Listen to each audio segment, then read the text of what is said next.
You know, there's no one in Michiana that creates more ponds and waterfalls than Linton's Enchanted Gardens. And today, we're looking at something that's, well, maybe a little unusual for some people, a pondless waterfall, right, Mark? Absolutely, you're correct. Pondless waterfall. Well, tell me, why a pondless waterfall? Yeah, where's the pond? Where to go? Well, that's the secret. And why would someone want this? Well, if you want the sounds and the look of the waterfall, but incredibly low maintenance, then this is something that you're probably interested in. Low maintenance really is the key, because you don't have to have the plant life, you don't have to have the fish, right? Absolutely. In a situation like this. And you are guaranteed that there is no debris that's going to be falling into your pond. Now, we are standing underneath these enormous white pines here, and Craig, they are notorious for shedding needles. And if we had a One pond just fell here, on you right now. Exactly. If we had a pond here, it would certainly collect all the needles. And even though we have a pond filter, it is difficult to get those pine needles out of the filter. Wow, this is incredible, and a beautiful design here in Granger, Indiana. Mark, these homeowners are no strangers to gardening, are they? Absolutely not. And oh my goodness, they are avid gardeners. They share our passion for plants, and if you look around their yard, it is spectacular what they have done, and they have done it all themselves. This is a project, Craig, that started out over 5 years ago, and it started because they were chasing a weed. Chasing a weed. And it developed into this, huh? It did. And this is kind of the cherry on top of the sundae. And this is the focal point in the back corner of the yard. And there really isn't a better location for it. We've got the fire pit where you see all the chairs around the fire pit. Friends and family gather here. It's just a few feet away from the gazebo. And if you look at the back of their house, they've got all these windows that face back here, as well as their patio for their outdoor living area. Mark, we've got some huge pines that border this waterfall. It makes a really nice backdrop. And because of those pines and the branches that are reaching over the top here, we're dealing with some really heavily shaded areas. And that was part of the challenge here. We did plant selection not only to naturalize, but they've got to be plants that survive in pretty dense shade. Yeah. Walk us through the process here of the water and how it's filtrated and how it goes back around and through again. Can you do that? Well, that's a secret. And if I told you, I'd have to shoot you. Well, come on, give me a hint. Okay, it is a secret, but we're going to share it with all the Michiana viewers out there. So it appears that the water just disappears down into the ground. Yeah. But the secret is there is a reservoir, which we call a pond vault. And it's a large container. It is collecting the water, and there's also our pump underneath there, and it is reclaiming the water, pumping it back through. And so now you're wondering, how do you get those stones on top of there? Yeah. Well, the next secret is there is a grate, and that goes over the pond vault, and that actually can support the boulders and the stone ground cover, and that's what you don't see. That's the mechanics of it. How far down is that? Great question. We excavated almost 2 feet in depth, and the pond vault is almost 5 feet in width. Very interesting. And the homeowner, they said when your crew came out here, Mark, they were meticulous about the placement of the boulders around the waterfall. Yeah, they are. And if you look at that, I love the detail here. We do a graduating size of boulders, and we've got the larger ones at the base, gradually work up with smaller ones. And then another thing that we're really particular about is if there's a grain to the boulder, meaning some lines in there, I do not like to see them standing up on end or at an angle. It is just so unnatural. And so we meticulously position them so that they are horizontal with a grade. You see that over there? Yes, incredibly important. Another secret is that we are holding back this earth berm, not only with the boulders, but we use our non-biodegradable fabric. It's our fabric weed barrier, here, and we line the back side of the boulder retaining wall with that.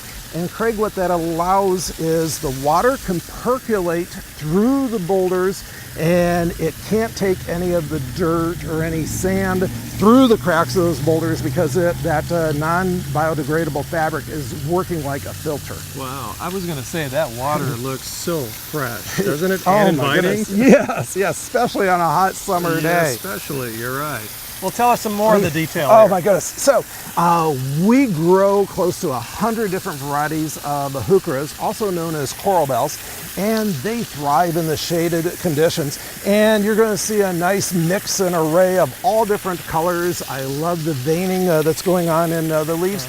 And you really plant coral bells for the leaves and not the flowers. The flowers are secondary, but when they do bloom, and it's a simple flower, you would never go out and pick a coral bell flower, but when they bloom, just like hostas, they attract hummingbirds and butterflies. So it's fun to see that type of activity going on here. We've got one of our little dwarf golden hinoki cypresses here. Craig, these repel mosquitoes, and if we're ever doing a project around a deck, a gazebo, or a fire pit, I love to have these just to help the homeowners enjoy their outdoor living areas. Very nice. We also have some ornamental grasses which are perfect for the shade. Japanese forest grass actually do not grow in the sun, they grow in shaded conditions. And then to tie in with the pine theme, we've got one of our most rare and unusual type of pines. It's called our Uncle Fogey weeping pine. And the goal is for this to continue and grow out over the top of the waterfall. It's going to have beautiful cascading branch structure, and it just becomes the wow of the waterfall landscaping. It's going to provide some real interest over the years, isn't it? Absolutely. Yeah. And then around the side here, you see a grouping of black mondo grass. Those grow in full sun. They also grow in dense shade. They will have little spikes of lavender flowers which resemble little miniature orchids when they bloom during the summer months. And what I particularly like is how those black leaves contrast up against the gold of the gold thread cypress. Yeah, they play well against the ground cover they've chosen here too. Well, thank you. And we're using bark mulch. We wanted to naturalize it, and it ties in with all the bark ground cover that the homeowner has. Now, Craig, on the backside of the earth berm here, we've got some different hostas, and of course those are perfect for shaded areas. And then one of my favorite little dwarf plants that does a great job of naturally shaping itself is a tom thumb cotoneaster. And that will bloom with little pink bell-shaped flowers in the springtime. Then later on in the summer and into the fall, it gets little bright red berries, which attract birds to the property. Well, it's a sight to be seen, especially at night. The homeowner tells us at night this lights up like an amusement park. And yes, and he took care of the lighting and has invited us back to enjoy it in the evening. Well, you know, there's a whole lot more that goes into this property than what you've seen so far. And you talked about the evergreens that are back here, the hemlocks that run along the border there, right? Yeah, and that was a concern of the homeowner, that they've got these huge white pines, and they provide a nice privacy or barrier for the neighbors, but because of their maturity, they're starting to shade themselves out at the bottom. The top part of the branches are limiting the amount of sunlight that the lower branches are getting.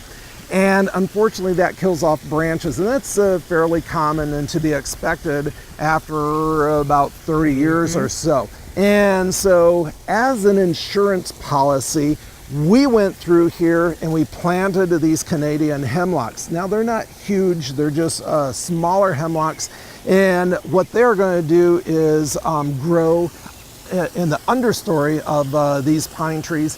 They grow in full sun, they grow in dense shade. There's mixed sunlight conditions here. The front is going to get sun, the backside is going to get shade, and these will take up and fill in those voids where the lower branches have died out over the years. Ingenious, Mark Linton, ingenious. The homeowner wants to continue to live here for a long time, and so this is an investment into the future. On the other side here, Their neighbors is a cemetery, and they said they get no complaints from over there. But we did fill another void with a couple of white pine trees just to fill in for a nice visual block. What a view here. And as we look beyond the garden, the immediate garden, we see what you call a bog garden, right? Yes, and that was another challenge, and like to take the viewers over there and share with them what we did to correct another challenge that the homeowners had in their yard. All right, let's take off, huh? Okay. Well, it's a beautiful property, Mark, and it comes with some challenges though, right? It does, and we're in a neighborhood here in Granger, and the homes are typically built higher, and we're in between two homes, and both properties slope to the property line, and that's where we're standing right now. And we've got some heavy soils here, which the water does not drain well, and not only could they grow plants, trees, and shrubs, but they couldn't get grass to grow real well here. Nothing, right? And so what we've created here is what we call a bog garden, and it is plant selection that the plants, trees, shrubs, the perennials, they all thrive in wet soil conditions. It not only looks cool, but it serves a useful purpose, doesn't Absolutely. So the focal point here, of course, is this beautiful white birch tree, and birch can tolerate a lot of water and moisture, and actually it's beneficial that as this grows and matures, those roots are going to absorb some of that excess moisture. That's going to be a big, healthy birch tree at some point, Absolutely, right? And birch tree do grow fairly quickly. Towards the back along the property line, we wanted to have some height, and these are some unusual hibiscus. And if you aren't familiar with hibiscus, Craig, these bloom with dinner plate size flowers, much better than even the tropical hibiscus. And these are going to get to be about 4 feet in height and about 4 feet in width. So that gives us a nice backdrop. And part of the design process is wanted to have not only those flowers, but these burgundy colored leaves contrast nicely with that white bark there. Sure. A little splash light here as well. The Yeah. homeowner put in, or did you do that? No, kudos to the homeowner there. And then these are some cardinal flower perennials. They also have burgundy colored leaves, and then these are going to bloom with bright red colored flowers later on in the season. We've got some papyrus here, which of course thrives in wet soil conditions. And then on the end here, this is a dwarf willow. And it's not a tree, it's actually a willow shrub. It's a Japanese willow called a Hakura Nishiki dwarf willow. Beautiful variegated green and white leaves. In the springtime, a hint of pink, which looks like flowers. Well, fantastic. It's all a part of this Pondless waterfall. Mark, nice job as usual. Thank you, Craig. Much more coming up in the program. Stay with us. We'll be right back.